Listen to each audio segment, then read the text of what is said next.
यहाँ से स्टार्ट करेंगे।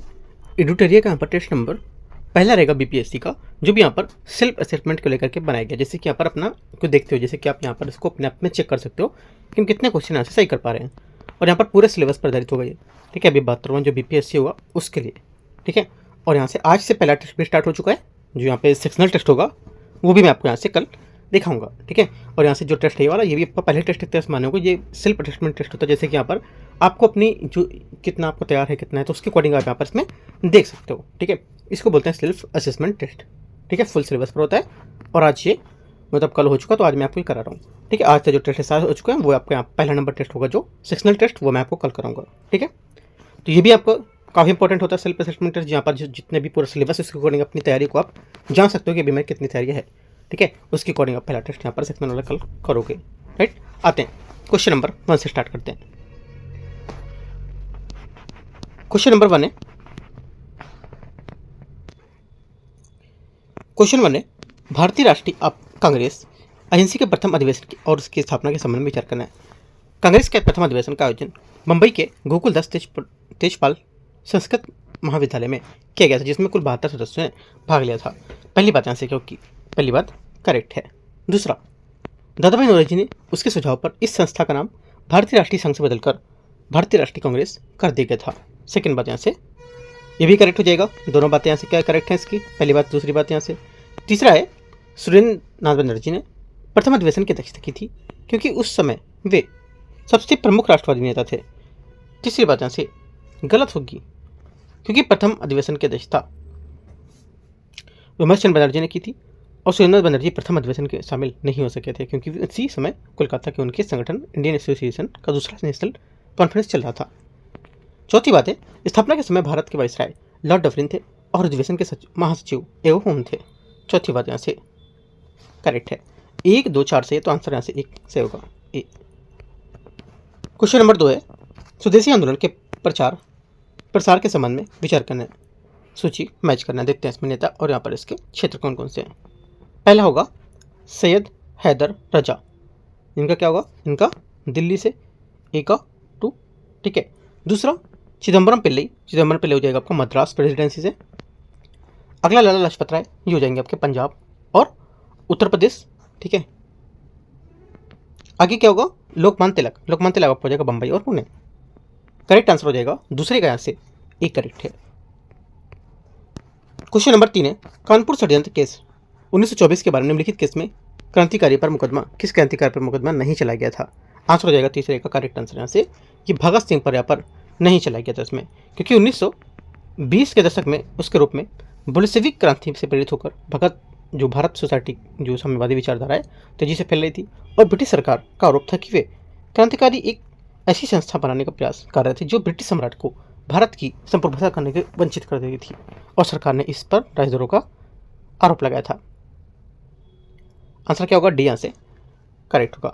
क्वेश्चन नंबर 4 है, 1857 के दौरान विद्रोह के दौरान गवर्नर जनरल लॉर्ड कैनिंग ने किससे आपातकालीन मुख्यालय बनाया था।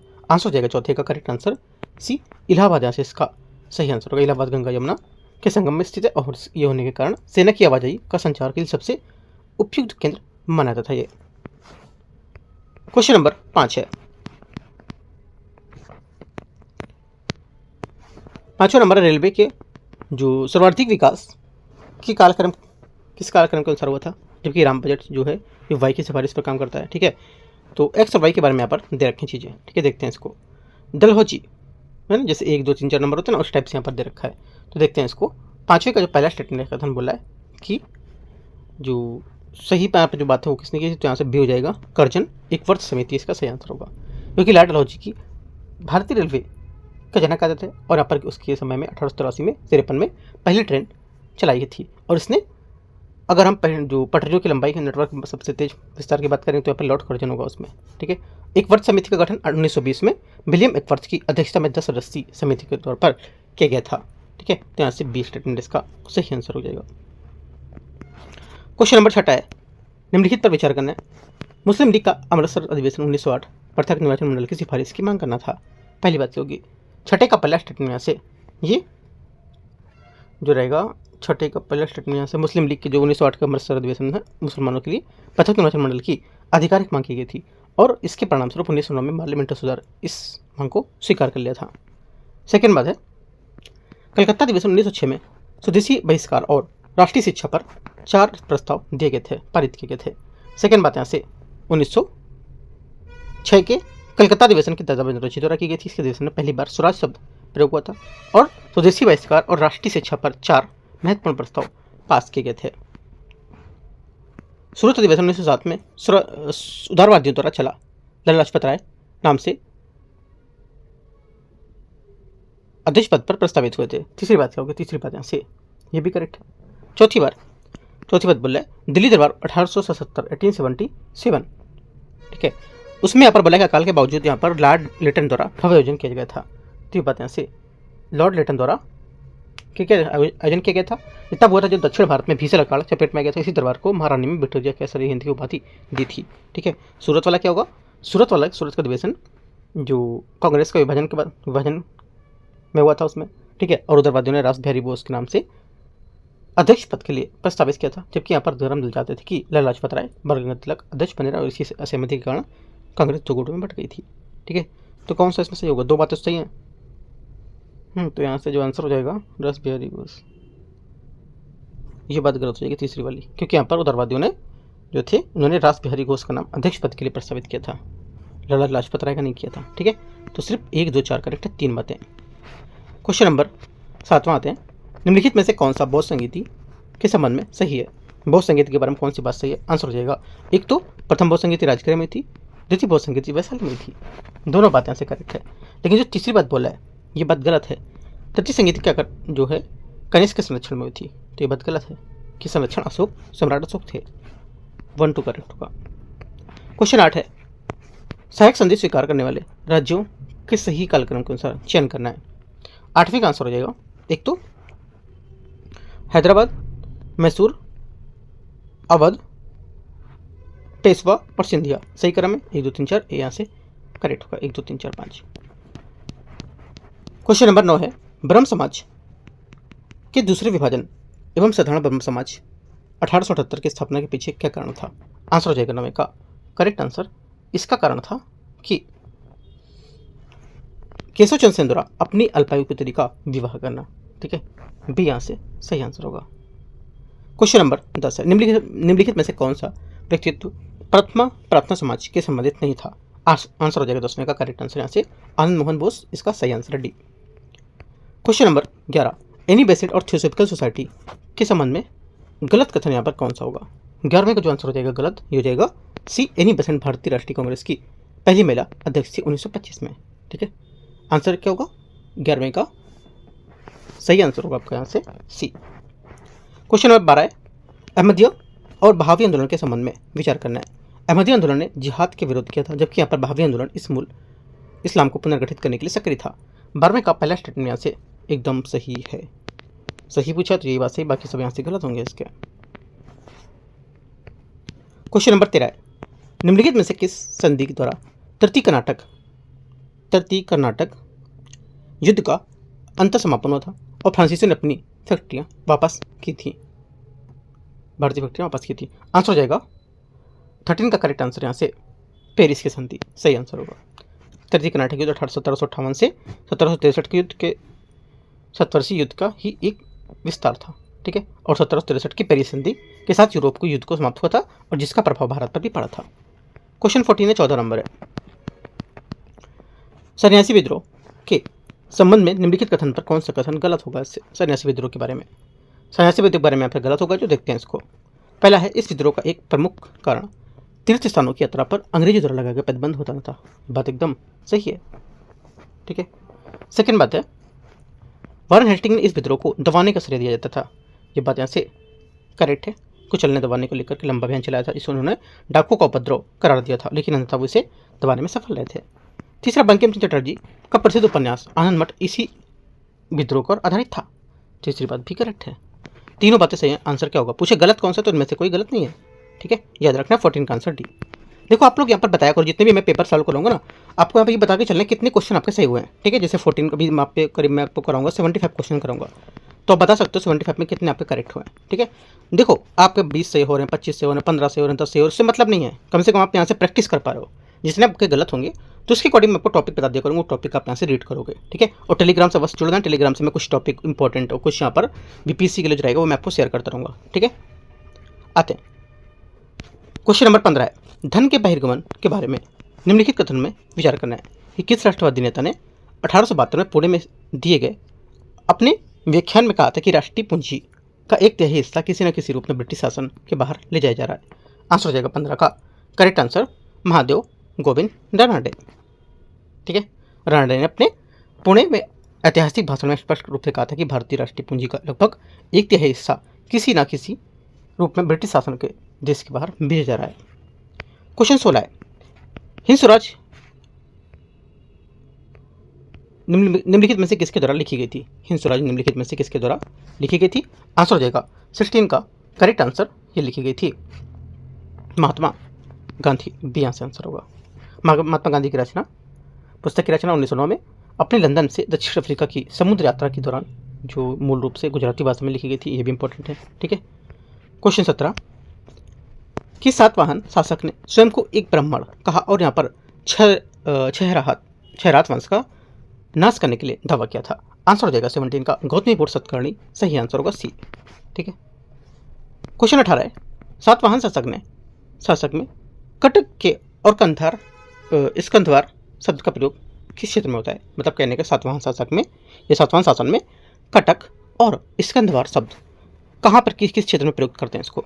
आंसर हो जाएगा ये करते हैं सैन्य व्यवस्था के लिए करते हैं प्रयुक्त। ठीक है, सातवाहनों ने प्रशासन में सामंती तत्वों को बढ़ावा दिया था और सेनापतियों को प्रशासन की जिम्मेदारी दी थी और ग्रामीण क्षेत्रों में प्रशासन का दायित्व अक्सर गोलमिक सन टुकड़ी के रूप में सौंपते थे। क्वेश्चन नंबर 19 है, अनेकांतवाद का संबंध किससे है? अनेकांतवाद का जो संबंध है ये किससे होगा? आंसर हो जाएगा 19 का करेक्ट आंसर सत्य के बहुआयामी स्वरूप का सिद्धांत से संबंधित होगा। ठीक है, अनेक मतलब होता है कई, अंत होता है पक्ष या दृष्टिकोण, यानी मतलब एक ही वस्तु से अलग अलग दृष्टिकोण को अलग तरह से समझा जाना। ठीक है, तो आंसर क्या होगा? 19 का बी करेक्ट है। 20 है, निम्नलिखित में से किस शासक के सिक्कों पर पहली बार देवताओं की छवि अंकित हुई थी? आंसर हो जाएगा 20 का करेक्ट आंसर ये कुषाण, इसका सही आंसर होगा। कुषाण शासकों ने विशेषकर कनिष्क के समय पहली बार भारतीय सिक्कों पर देवताओं की छवियां अंकित की थी। B. The story of Indian archaeology के लेखक कौन है? ये लेखक हैं कौन? आंसर हो जाएगा 21 का एस एन राव, इसका सही आंसर होगा ए। एस एन राव, इनकी पुस्तक the story of Indian archaeology भारतीय पुरातत्व के इतिहास के विकास और प्रमुख खोजों का एक विस्तृत विवरण होगा। क्वेश्चन नंबर 22 है, निम्नलिखित में से कौन सा एक हड़प्पा स्थल नहीं है? हड़प्पा स्थल में से कौन सा नहीं है? आंसर हो जाएगा सी सोहगौरा, इसका सही आंसर होगा सी। ठीक है, सोहगौरा एक उत्तर प्रदेश के गोरखपुर जिले में राप्ती नदी के तट पर स्थित है। यहाँ से मौर्य काल के एक प्रसिद्ध ताम्रपत्र अभिलेख प्राप्त हुए हैं और इस अभिलेख का अकाल के समय राजकीय जो अन्नागार होते हैं अनाज का वितरण मिलता है और वो प्राचीन भारत का अकाल प्रबंधन को सबसे पुराना पुरातात्विक प्रमाण मानता है। सी आंसर होगा। 23 है, दंती दुर्ग ने राष्ट्रकूट की स्थापना किस वर्ष की थी? आंसर हो जाएगा 23 का करेक्ट आंसर यहाँ से ये बी 753 ईस्वी में। ठीक है, 24 है, चोल शासन में पल्ली चंदम किसको समर्पित करता था? आंसर हो जाएगा 24 का करेक्ट आंसर यहाँ से बी दान दी गई भूमि। ठीक है, 25 नंबर है, निम्नलिखित में से कौन अष्टप्रधान का भाग नहीं है? अष्टप्रधान का भाग इनमें से कौन सा नहीं है? आंसर हो जाएगा 25 का सही आंसर मामलतदार। ठीक है, मामलतदार या मामलतदार है ना, कहीं कहीं पर मामलतदार भी लिखा हुआ है, तो क्या लिखोगे? इसका आंसर डी। अष्टप्रधान जो है ये शिवाजी को महाराज द्वारा गठित 8 मंत्रियों की एक परिषद थी जो शासन चलाने के लिए उनकी सहायता करती थी और ये उनके सलाहकार के रूप में काम करते थे। जो मामलतदार होते थे ये अष्टप्रधान का नहीं बल्कि यहाँ पर जिला स्तर का प्रशासनिक अधिकारी होता था। डी आंसर होगा। निम्नलिखित में से किस शासक ने माप हेतु रस्सी के स्थान पर काठी व मानक छड़ी का प्रयोग किया था? आंसर हो जाएगा 26 का सही आंसर ये ए शिवाजी। ठीक है, 27 है, निम्नलिखित में से गलत कथन का मिलान बताना कौन सा होगा। गलत कथन हो जाएगा 27 का, ये हो जाएगा कौन, ए सिकदार जिले का प्रमुख कृषि अधिकारी। ये बात गलत है क्योंकि सिकदार ये जिले का सरकार का प्रमुख कार्यकारी अधिकारी होता था जिसका मुख्य कार्य कानून व्यवस्था बनाए रखना होता था, और ये कृषि अधिकारी नहीं होता था। गलत हो जाएगी बात। क्वेश्चन नंबर 28 है, प्रसिद्ध चित्रकार अब्दुल समद किसके दरबार में था। 28 का करेक्ट आंसर होगा, ये था सी अकबर के दरबार में। क्वेश्चन नंबर 29 है, युद्ध स्थल में मारा जाने वाला मध्यकाल का प्रथम शासक कौन था। आंसर हो जाएगा 29 का correct answer B Ibrahim Lodi. आगे आते हैं क्वेश्चन नंबर 30, निम्नलिखित में से कौन सा संत निजामुद्दीन औलिया का शिष्य नहीं था। करेक्ट आंसर 30 का अलाउद्दीन साबिर इसका सही आंसर है, क्योंकि निजामुद्दीन औलिया जिन्हें महबूब ए इलाही के नाम से जानते थे, इनके शिष्यों में शामिल थे अमीर खुसरो, ठीक है, अमीर हसन दहलवी, ठीक है, शेख नसीरुद्दीन चिराग दहलवी, राइट, शेख नजीम चिश्ती और अलाउद्दीन साबिर जो थे ये बाबा फरीद के भांजे और शिष्य थे। इन्होंने साबरी शाखा की स्थापना की जो यहाँ पर, जबकि जो निजामुद्दीन औलिया ने निजामों की शाखा आगे बढ़ाई थी। आंसर क्या होगा, 30 का बी करेक्ट है। 31 है, निम्नलिखित में से किस अधिवेशन ने ईस्ट इंडिया कंपनी के व्यापारिक कार्यों को समाप्त कर दिया था। यानी ईस्ट इंडिया कंपनी ने व्यापार करना बंद कर दिया था और केवल ब्रिटिश सरकार की ओर भारत का शासन किया था। आंसर हो जाएगा 31 का करेक्ट आंसर बी चार्टर अधिनियम 1833 इसका सही आंसर होगा। 32 नंबर क्वेश्चन है, निम्नलिखित में से कौन प्रारूप समिति के सदस्य नहीं थे। प्रारूप समिति के सदस्य में से कौन सा नहीं थे। आंसर हो जाएगा जी बारदोलाई इसका सही आंसर होगा 32 का। 33 आते हैं, 33 नंबर क्वेश्चन है, इसमें बोले भारत के संविधान की अनुसूची के संबंध में गलत युग्म की पहचान करना है। इसमें गलत कौन सा ये देखना है, तो गलत हो जाएगा छठी अनुसूची, अनुसूचित जनजातियों का प्रशासन से लेकर के होगा। ये बात गलत है क्योंकि जो छठी सूची है इसके पूर्वोत्तर राज्यों में स्वायत्त जिलों परिषदों के माध्यम से जनजातीय क्षेत्रों के प्रशासन प्रावधान करता है, न कि अनुसूचित जनजातियों के समान प्रशासन का। तो ये बात गलत होगा। और भारत के संविधान की चौथी अनुसूची जो है वो राज्यसभा के सदस्यों राज्यों की जो परिषद सीटों के आवंटन करने से संबंधित होती है, बाकी सब यहाँ से सही होंगे। ये गलत है डी। 34 है, राज्य मंत्री परिषद के संबंध में निम्नलिखित पर विचार करना है। राज्यपाल केवल उन्हीं व्यक्तियों को मंत्री नियुक्त कर सकता है जिनकी सिफारिश मुख्यमंत्री करते हैं। 34 का पहला स्टेटमेंट यहाँ से क्या होगा, करेक्ट है। सेकेंड बात है, संविधान के राज्यों में मंत्रियों की कानूनी जवाबदेही की प्रणाली के लिए कोई प्रावधान नहीं होगा। सेकेंड बात यहाँ से करेक्ट है अभी। दोनों बातें करेक्ट है क्योंकि मुख्यमंत्री की नियुक्ति राज्यपाल द्वारा की जाती है और अन्य मंत्रियों की नियुक्ति राज्यपाल द्वारा मुख्यमंत्री की सलाह पर की जाएगी। इसका अर्थ होता है कि राज्यपाल केवल उन्हीं व्यक्तियों को मंत्री नियुक्त कर सकता है जिनकी सिफारिश से मुख्यमंत्री करते हैं। तो इस बात पहली बात सही हो जाएगी। सेकेंड बात भी यहाँ से सही क्योंकि यहाँ पर केंद्र की तरह ही राज्यों में भी मंत्रियों की कानूनी जवाबदेही की प्रक्रिया संविधान में कोई प्रावधान नहीं होता है और ये आवश्यक नहीं है कि सार्वजनिक कार्य के लिए राज्यपाल आदेश पर किसी मंत्री के प्रति हस्ताक्षर जो होते हैं उसके अलावा न्यायालय मंत्री द्वारा राज्यपाल को दी गई सलाह को वर्जित किया जाए, है ना। दोनों बातें यहाँ से करेक्ट है। आंसर क्या होगा, आंसर 34 का दोनों करेक्ट है सी। 35 है, किसी राज्य के मुख्यमंत्री के इस्तीफे के संबंध में विचार करना है। मुख्यमंत्री के इस्तीफे पूरी मंत्रिपरिषद भंग हो जाती है इस्तीफे से। 35 का पहला स्टेटमेंट यहाँ से करेक्ट है। दूसरा, राज्यपाल को तत्काल भारत के संविधान के अनुच्छेद 356 द्वारा लागू करना होगा। सेकेंड बात यहाँ से गलत है। क्यों, क्योंकि यहाँ पर हालांकि मुख्यमंत्री के इस्तीफे अपने भारत के संविधान के अनुच्छेद 356 के तहत राष्ट्रपति शासन लागू नहीं होते हैं या नहीं करते हैं। राष्ट्रपति शासन तभी लागू होता है जब राज्य की संवैधानिक मशीनरी विफल हो जाती है। सेकेंड बात गलत हो जाएगी। राज्यपाल निवर्तमान मंत्रिपरिषद से कार्यवाहक सरकार के रूप में कार्य जारी रखने का अनुरोध कर सकते हैं। तीसरी बात यहाँ से क्या होगी, ये करेक्ट है। आंसर 1 और 3 सही है, ठीक है। क्या होगा, 1 और 3 सही है तो आंसर हो जाएगा 35 का बी। 36 है, कौन सा अनुच्छेद पंचायत के चुनाव के निर्देशन और यहाँ पर नियंत्रण से संबंधित होगा। आंसर हो जाएगा 36 का करेक्ट आंसर यहाँ से ये सी, अनुच्छेद 243 का के। अनुच्छेद 243 के पंचायतों के चुनाव के निर्देशन और नियंत्रण से संबंधित है, ठीक है। 243 के ये स्थापित करता है कि पंचायतें की जो संपूर्ण चुनावी प्रक्रिया है वो मतदान सूचियों की तैयारी को लेकर चुनाव का संचालन और एक स्वतंत्र संवैधानिक निकाय जिसे राज्य के निर्वाचन आयोग कहा जाता है उसमें निहित हो, और ये सुनिश्चित करता है कि स्थानीय निकाय में चुनाव स्वतंत्र, निष्पक्ष और राजनीतिक हस्तक्षेप से मुक्त रहे। सी आंसर होगा।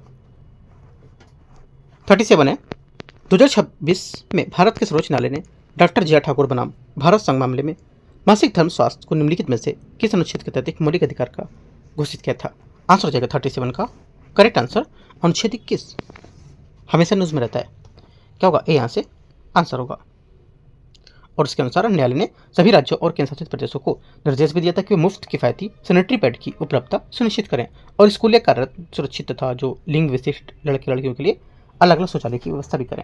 ठीक है, इंपॉर्टेंट पॉइंट यहाँ से 38 नंबर क्वेश्चन यहाँ से, मुख्य निर्वाचन आयुक्त का पद से हटाने की लिए आवश्यकता किसकी होती है?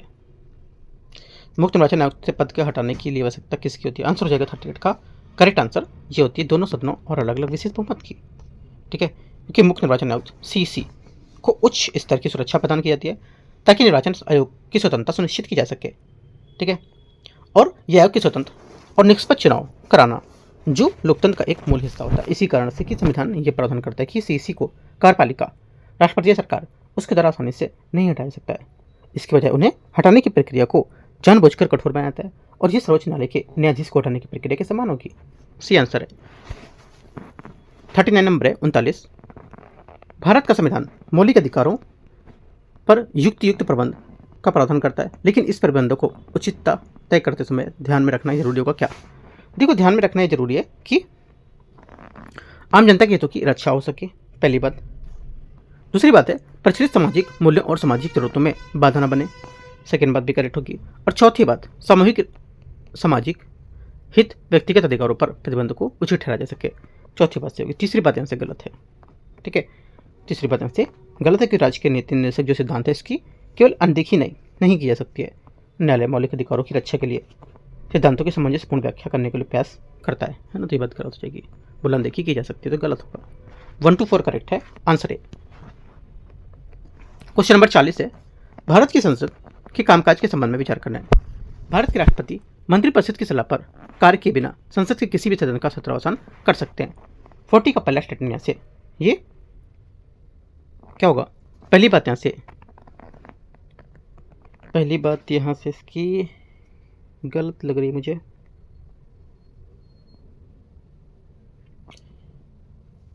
पहली बात यहाँ से सही नहीं है, क्योंकि भारत के राष्ट्रपति मंत्रिपरिषद की सलाह पर कार्य किए बिना संसद के किसी भी सदन का सत्रावसान कर सकते हैं, क्योंकि यहाँ पर अनुच्छेद 85 के तहत भारत के राष्ट्रपति के पास भारत की संसद की किसी भी सदन का सत्रावसान करने की शक्ति होती है। हालांकि इस शक्ति का प्रयोग मंत्रिपरिषद की सलाह पर ही कर सकते हैं सिर्फ। ठीक है, तो ये बात गलत हो जाएगी।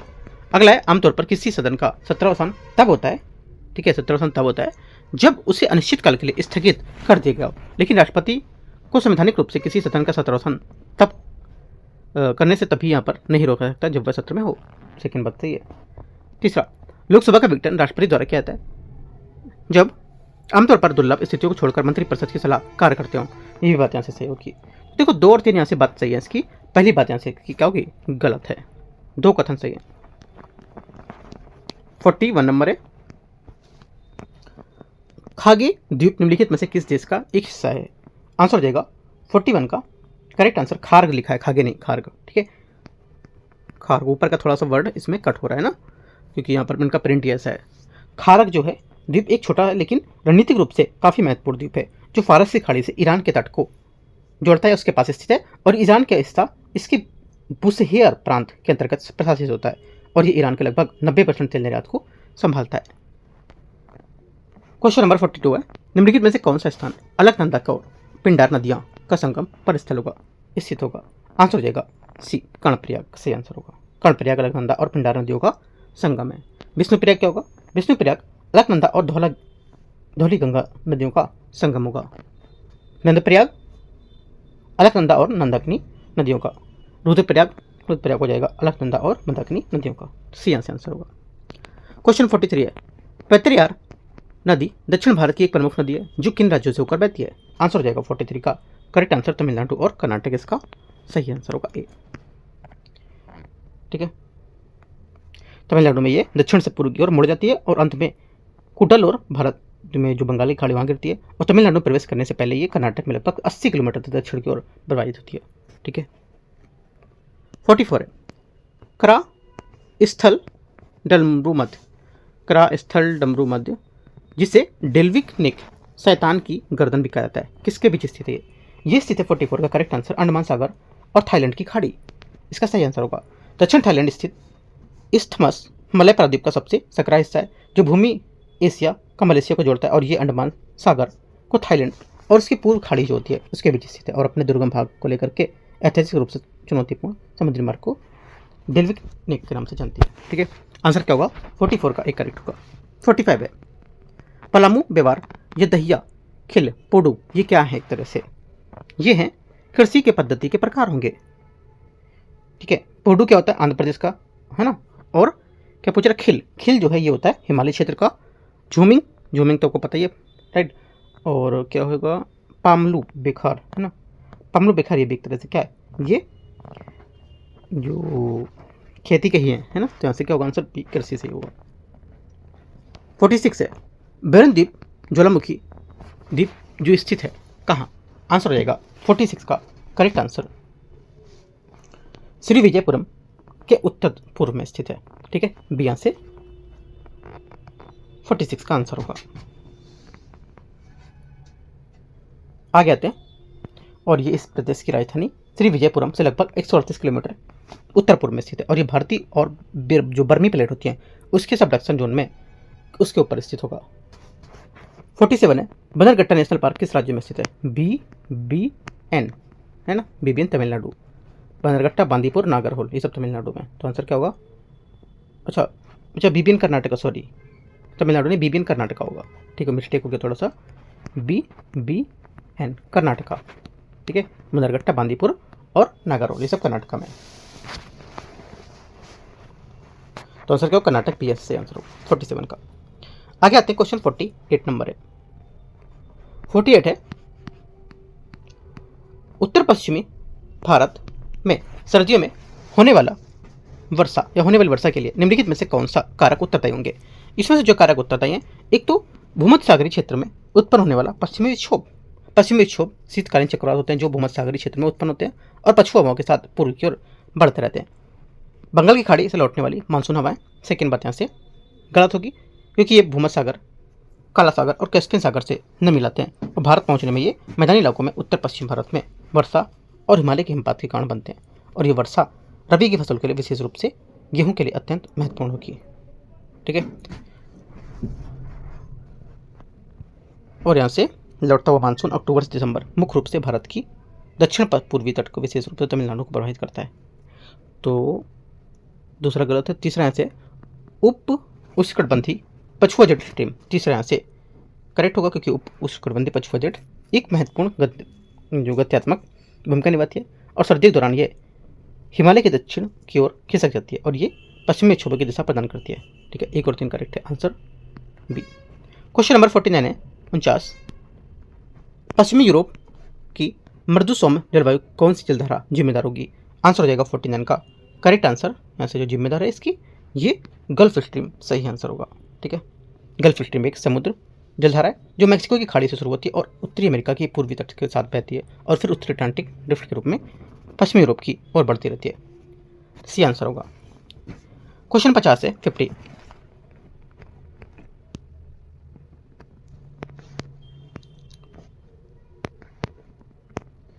नंबर है गर्ही पवने स्थायी हवाओं के बारे में विचार करना है। व्यापारिक पवने उपोष्णकटिबंधीय उच्च दाब वाले क्षेत्र के भूमध्य सागरीय जो निम्न दाब वाले क्षेत्र की ओर बहती है। पहला क्या होगा? 50 का पहला स्टेटमेंट यहाँ से करेक्ट है। दूसरा, पछुआ पवने दोनों गोलार्धों में पूर्व से पश्चिम की ओर बहती है। सेकेंड बात यहाँ से गलत है क्योंकि पृथ्वी के जो घूर्णन के कोरिलेट बल के कारण उत्तरी गोलार्ध में ये दाईं ओर मुड़ जाती हैं जिसे उत्तर पूर्वी व्यापारिक हवाएं भी कहा जाता है, और दक्षिण गोलार्ध में ये बाईं ओर मुड़ जाती हैं जिन्हें दक्षिण पूर्वी व्यापारिक हवाएं कहा जाता है। ये बात गलत होगी। तीसरा, ध्रुवीय पवने ठंडी और शुष्क हवाएं होती है। ये बात करेक्ट है। ठीक है, आंसर 1 और 3 सही है, तो ए। क्वेश्चन नंबर 51 है 51 नंबर क्वेश्चन। चुंबकीय क्षेत्र मापन की इकाई क्या होंगी? चुंबकीय क्षेत्र जो मापन इसकी इकाई होती है। 51 का आंसर हो जाएगा ए टेस्ला, इसका सही आंसर होगा क्योंकि देखो किसी चुंबक को चारों ओर स्थित यहाँ पर जो चुंबकीय प्रभावशीलता होती है उसका एक क्षेत्र होता है जिसमें चुंबकीय बलों का आभास होता है और चुंबकीय क्षेत्र कहलाता है। इसकी परिमाण और दिशा दोनों होने के कारण एक सदिश राशि होती है। ठीक है। क्वेश्चन नंबर 52, किस माध्यम से में ध्वनि की चाल अधिकतम होती है? आंसर हो जाएगा 52 का सी, एल्युमिनियम।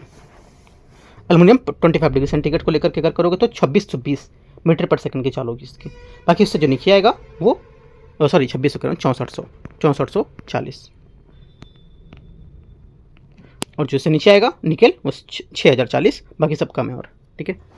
क्वेश्चन 53 है, यदि कोई 5 किलोग्राम द्रव्यमान की वस्तु नियत वेग से चल रही होती है, ठीक है, तो परिणामी बल कितना होगा? परिणामी बल कितना होगा फॉर्मूला लगाना है आपको। 53 का आंसर हो जाएगा। फिर F बराबर क्या होता है? M इंटू ए। जहाँ पर M क्या होता है? द्रव्यमान होता है, ए क्या होता है? त्वरण होता है, F क्या है? फोर्स हो गया। ठीक है। फॉर्मूला लगाओगे तो आंसर जो हो जाएगा ये 0 हो जाएगा। सॉल्व होकर 0 आएगा। 0 होगा तो आंसर क्या होगा? ए। 53 का 54 है, एक कार विराम अवस्था में किसी पहाड़ी के नीचे की ओर नियत त्वरण से लुढ़कना शुरू करती है। जब 30 सेकंड में 900 मीटर की दूरी तय करती है तो यह ट्रक का द्रव्यमान 10 टन है। तो इस पर लगने वाला बल क्या होगा? आंसर हो जाएगा 54 का। फॉर्मूला लगाओ। फॉर्मूला क्या होता है? एस बराबर UT plus half A T square. ठीक है। एस बराबर UT plus half A T square, ठीक है। ये फॉर्मूला लगाओगे आप। तो फॉर्मूला जो रखोगे आप क्या क्या रखोगे मैं बता देता हूँ। देखो आपको रखना है u0 हो जाएगा क्योंकि यहाँ पर प्रारंभिक अवस्था 0 थी इसकी, u0 हो गया। ठीक है। अगर प्रारंभिक अवस्था यहाँ पर साइलेंट रहती है, ये एकदम खड़ी रहती है, विराम होती है, तो इसको 0 मांगते हैं u। ठीक है। और यस क्या हो गया? 900 हो गया। ठीक है। और दूरी मतलब यस 900, टी मतलब टाइम, समय 30 सेकंड, द्रव्यमान m मतलब 10 टन। 10 टन को किलोग्राम बदलोगे 10,000 किलोग्राम आ जाएगा। फॉर्मूला लगा दोगे तो आंसर आ जाएगा कितना? बी, इतना आंसर आ जाएगा। 55 है, किसी होटल में एक महीने में ऊर्जा की खपत 350 यूनिट होती है तो ऊर्जा की कुल जूल में होगी कितना? आंसर हो जाएगा 55 का। करेक्ट आंसर यहाँ से ये होगा, करेक्ट आंसर हो जाएगा यहाँ से इसका सी होना चाहिए 1.26। हाँ सी यहाँ से इसका करेक्ट आंसर होगा। ये कैसे करोगे? 1 यूनिट बिजली कितनी होती है? 1 किलोवाट घंटा के, तो मल्टीपल करोगे 3.6 इंटू 10⁻6। ठीक है। क्वेश्चन में दिया है ऊर्जा की खपत लगा दो और इक्वल 350 लिख दो तो आंसर होगा 1.26 × 10⁻9 आ जाएगा। 56 है, निम्नलिखित में से कौन सा विकल्प गुरुत्वीय त्वरण जी से सही संबंधित होगा? आंसर हो जाएगा 56 का। करेक्ट आंसर ये डी, इनमें से कोई नहीं, जिससे संबंधित यहाँ पे कोई नहीं है क्योंकि यहाँ पर पृथ्वी की सतह से ऊपर नीचे जाने पर जी का मान क्या होता है? घटता जाता है। बस सही होता है, लेकिन इनमें से कोई नहीं है। ठीक है। आप पॉइंट लिख लो।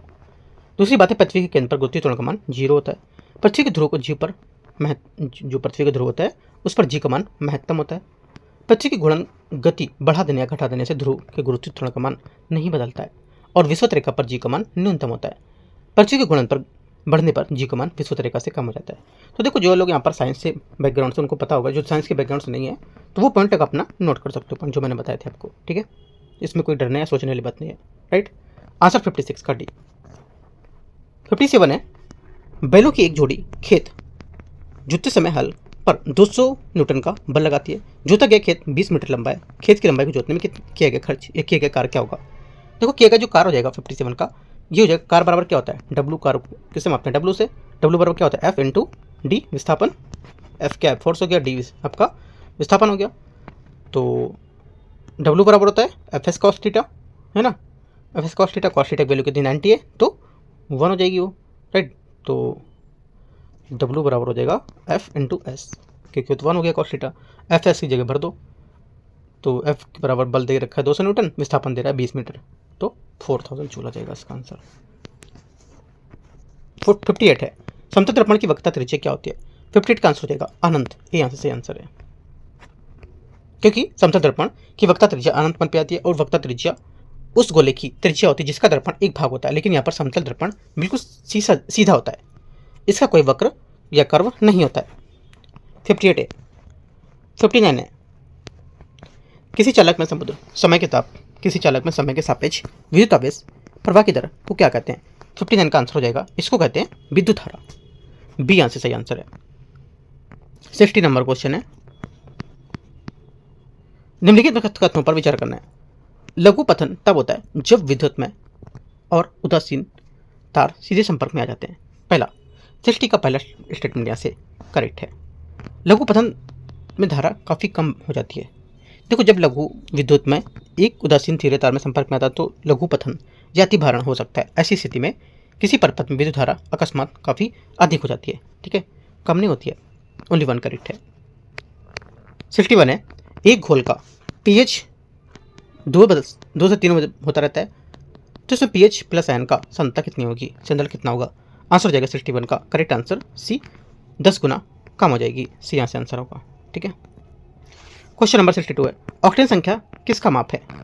62 का करेक्ट आंसर बी, ईंधन की गुणवत्ता, ठीक है। आगे आते हैं 63, डॉबेराइनर के त्रिक सिद्धांत तत्वों के किस आधार पर व्यवस्थित किया गया इनको। आंसर हो जाएगा 63 का करेक्ट आंसर, इनको व्यवस्थित किया गया है परमाणु द्रव्यमान के आधार पर। परमाणु सिद्धांत के विकास के पश्चात 1817 में जर्मन रसायन विज्ञानी वुल्फ जो गैंग थे, ठीक है, उन्होंने डॉबेराइनर परमाणु द्रव्यमान के आधार पर तत्वों के वर्गीकरण का प्रयास किया था। Answer C. 64 है, निस्तापन और अयस्क में कैसे गर्म किया जाता है। निस्तापन में अयस्क को कैसे गर्म करते हैं। 64 का आंसर वायु की सीमित मात्रा या अनुपस्थिति में, बी आंसर होगा, क्योंकि निस्तापन इस प्रक्रिया में हाइड्रोक्साइड तथा कार्बोनेट अयस्कों की वायु की सीमित मात्रा के अथवा वायु की अनुपस्थिति के गलनांक से कम तापमान पर कर सकते हैं। परिणामस्वरूप वाष्पशील पदार्थ जो होते हैं अयस्क में पृथक हो जाते हैं और धातु ऑक्साइड शेष रह जाता है।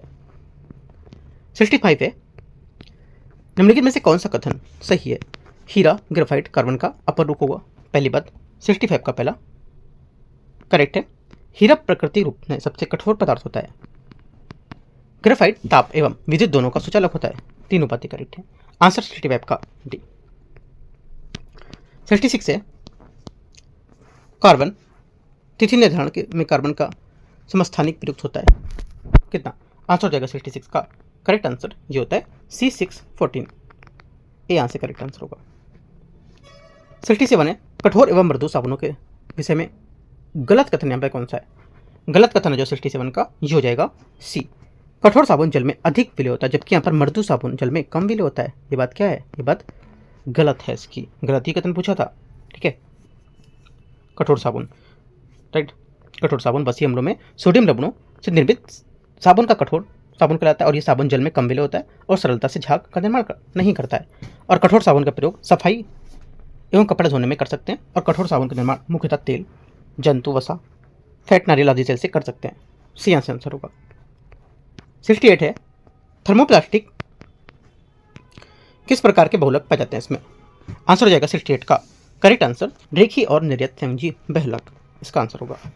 क्योंकि ऐसे प्लास्टिक में जिन्हें बार बार गर्म करके विभिन्न आकृति में ढाला जा सकता है, बना सकते हो उसकी आकृति को, वो थर्मोप्लास्टिक कहलाती है, ठीक है। इंपॉर्टेंट है, आपने लिखा भी होगा जो बोतल वोतल आती है ना, बोतल खरीद के आते हैं लिखा होता है थर्मोप्लास्टिक, है ना। तो क्या उस आकार का चेंज करके लोग दोबारा से चेंज कर सकते, बना सकते हैं, ठीक है। आंसर क्या होगा सी। पैरासिटामोल किस प्रकार की औषधि है। 69 का आंसर हो जाएगा यह प्रतिज्वरकारी और पीड़ाहारी औषधि होगी, ए यहाँ से करेक्ट होगा। पैरासिटामोल का उपयोग बुखार फीवर को कम करने और दर्द पेन को दूर करने के लिए कर सकते हैं, इसलिए यहाँ पर इसे ज्वरकारी एक पीड़ाहारी प्रतिजैविक बैक्टीरिया मारने वाली दवाएं भी कहते हैं, है ना। तो आंसर क्या होगा, ए यहाँ से आंसर होगा 69 का ए। प्रतिजैविक क्या होती है, प्रतिजैविक होती है बैक्टीरिया को मारने वाली और रोगाणु रोधक होती है, रोगाणु को खत्म करने वाली। क्वेश्चन नंबर 70 है, निम्नलिखित में से कितनों पर विचार करना है। बहिस्रावी ग्रंथियों के स्राव को हार्मोन कहते हैं। पहली बात, 70 का पहला स्टेटमेंट यहाँ से क्या होगा, गलत है, क्योंकि बहिस्रावी ग्रंथियों के स्राव को एंजाइम कहते हैं जबकि अंतःस्रावी ग्रंथियों को हार्मोन कहते हैं। अंतःस्रावी ग्रंथियों को एंजाइम कहते हैं, एंजाइम नहीं कहते हैं, हार्मोन कहते हैं, दोनों बात गलत है, इसका ये होगा 70 का आंसर डी। 71 नंबर है, निम्नलिखित में से कौन सा शब्द शैवाल को और कवक के बीच संबंध को दर्शाता है। शैवाल और कवक के बीच संबंध को दर्शाता है, आंसर हो जाएगा 71 का करेक्ट आंसर ये सहजीविता। सहजीवी पादप जब दो पौधे परस्पर एक दूसरे के लाभकारी होते हैं तो ऐसे पौधा एक सहजीवी पौधे कहलाता है और इसके प्रकार के संबंध सहजीविता कहलाती है, ठीक है। उदाहरण मान सकते हो जैसे लाइकेन, शैवाल, कवक, है ना, इसका एग्जाम्पल बता सकते हो इसको आप, ये यहाँ से 71 का आंसर होगा। 72 है, जिन कोशिकाओं में कोशिका भित्ति नहीं होती उनमें से सबसे बाहरी परत कौन सी होती है। आंसर हो जाएगा इनमें सबसे बाहरी परत होती है, करेक्ट आंसर 72 का प्लाज्मा झिल्ली सही आंसर है। कोशिका के सभी अवयव एक पतली आवरण से घिरे होते हैं जिसे प्लाज्मा झिल्ली अथवा कोशिका झिल्ली कहा जाता है। जिन कोशिकाओं में कोशिका भित्ति पाई जाती है उनमें कोशिका झिल्ली की दूसरी सी बाह्य परत होती है तथा जिन कोशिकाओं में कोशिका भित्ति नहीं पाई जाती है उनमें यह सबसे बाहरी परत होती है। निम्नलिखित में से कौन से स्टॉप कोडन होते हैं? कौन सा स्टॉप कोडन है? आंसर जाएगा 73 का करेक्ट आंसर डी। उपयुक्त में से कोई भी एक से अधिक नहीं है ना, तो आंसर हो जाएगा 73 का कोडन 3 डीएनए, आरएनए और न्यूक्लियोटाइडों के अनुक्रम से होते हैं। ठीक है, और इसके अनुवाद के दौरान एक विशिष्ट अमीनो अम्ल का जो कोड है वो इनकोड करता है इसमें। ठीक है, कोडान के पूरे सेट को अनुवांशिक कोड कहता है और प्रत्येक कोडान को एक अमीनो अम्ल से एनकोड करता है। आंसर 73 का डी करेक्ट होगा। 74 है, पौधों में फ्लोएम निम्नलिखित में से किस कार्य का जिम्मेदार होता है? क्लास 7 का एनसीईआरटी क्वेश्चन है ये, है ना। आंसर क्या होगा 74 का करेक्ट आंसर, ये भोजन के लिए परिवहन के लिए होता है, सी आंसर करेक्ट आंसर होगा। फ्लोएम का मुख्य कार्य पत्तियों द्वारा निर्मित भोजन के पौधों को विभिन्न भागों से संवहन करना और इस ऊतक को बाहर के नाम से भी जानते हैं। ठीक है, 75 है, मानव शरीर में हाइपोथैलेमस का मुख्य कार्य क्या होगा? हाइपोथैलेमस का मुख्य कार्य होता है शरीर के तापमान को भूख और नियंत्रित करना, तापमान और भूख को नियंत्रित करना, सी यहाँ से करेक्ट आंसर होगा 75 का। 76 नंबर है, कोशिका के किस भाग में ग्लाइकोलाइसिस की प्रक्रिया संपन्न होती है? 76 का आंसर हो जाएगा कोशिका द्रव, सही आंसर है इसका। कोशिका द्रव क्या होगा? बी नंबर सही आंसर है, क्योंकि ग्लाइकोसिस प्रक्रिया की खोज एम्बेडेन, मेयरहॉफ और पारसन नामक 3 जर्मन जीव वैज्ञानिकों ने की थी, इसलिए ग्लाइकोसिस को यहाँ पर ईएमपी पथ पे लिखा जाता है, बी आंसर होगा। 77 कोशिका सेल की खोज और कोशिका सिद्धांत के संबंध में विचार करना है। रॉबर्ट हुक ने 1665 में पहली बार जीवित कोशिकाओं को देखा था। 77 का पहला स्टेटमेंट यहाँ से गलत है, क्योंकि यहाँ पर रॉबर्ट हुक ने 1665 में मृत कोशिकाओं को देखा था, ना कि जीवित कोशिकाओं को। पहली बार जीवित कोशिका एंटोनी वैन ल्यूहॉक ने 1674 में देखा था, गलत हो जाएगी। स्लीडेन और स्वान ने प्रस्तावित किया था कि सभी सभी जीव कोशिकाओं से बने, जीवित कोशिकाओं से बने। तो सेकंड क्या होगा? सेकंड बात करेक्ट है, क्योंकि यहाँ पर 1838-39 में मैथियास जो स्लीडेन थे और थियोडोर स्वान ने संयुक्त रूप से कोशिका सिद्धांत को प्रस्तावित किया था और सभी जीव कोशिकाओं से बने होते हैं, विवाद पर बताई थी। ठीक है, आंसर क्या होगा? 12 करेक्ट है, बी। तो इसलिए देखो हम लोगों ने 77 यहाँ पर क्वेश्चन किए हैं। ठीक है, आगे जो और क्वेश्चन आएंगे 78 नंबर जो क्वेश्चन होंगे ना, वो हम लोग करेंगे पार्ट नंबर 2 में। ठीक है, 78 से पूरे 150 तक हम लोग उसमें कवर करेंगे, राइट। और आज आपको क्या करना है, जितने भी मैंने क्वेश्चन कराए उतने क्वेश्चन को जाके आपको डीप टॉपिक में जाना है। जैसे कि मान लो मैंने कोशिका सेल पढ़ाया, उसकी खोज को लेकर, तो आपको क्या करना है, कोशिका सेल के बारे में पूरा चीज़ें टॉपिक आपको जाकर पढ़ना है, राइट। जैसे कि मान लो मैंने आपसे कहा कि सहवाल कवक बैच में क्वेश्चन बताया, तो सहवाल कवक क्या होता है, इसके बारे में जाकर आप डीप पूरा चीज़ें साइंस में पढ़ो। ठीक है, अभी आपके पास समय है तो आप यहाँ पर डीप में टॉपिक जाके एक एक चीज़ों को कवर भी कर सकते हो, इंपॉर्टेंट है। जो टॉपिक अगर इसमें आपको नहीं समझ, जैसे मान लो कि क्वेश्चन नंबर आपका है, क्वेश्चन आपका जैसे मान लेते हैं स्टॉप कोडन है, आपको यहाँ से नहीं समझ आया कि स्टॉप कोडन क्या होता है, मैंने आपको बताया, उसके बाद आपको नहीं समझ आ रहा कि स्टॉप कोडन मुझे और पढ़ना डीप में, तो वो टॉपिक आप मेरे से कमेंट करके मांग सकते हो, टेलीग्राम पे आप बोलोगे तो मैं उस टॉपिक को आपको पूरा प्रोवाइड करवा दूंगा। ठीक है, एक आपको ये हेल्प मैं कर सकता हूँ और, ठीक है, लेकिन इसके लिए टेलीग्राम से आपको जरूर जुड़ना पड़ेगा। कुछ इंपॉर्टेंट चीज़ें मैं आपको शेयर करूँगा बीपीएससी के लिए, वो भी आप यहाँ से करोगे। ठीक है, और यूपीएससी अगर दे रहे हो तो उसके लिए मैं भी आपको टारगेट चला रहा हूँ, डेली टारगेट, वहाँ से भी इसको कवर कर सकते हो, काफ़ी महत्वपूर्ण है वो, है ना। एंड करते हैं इसको, all the best, thank you.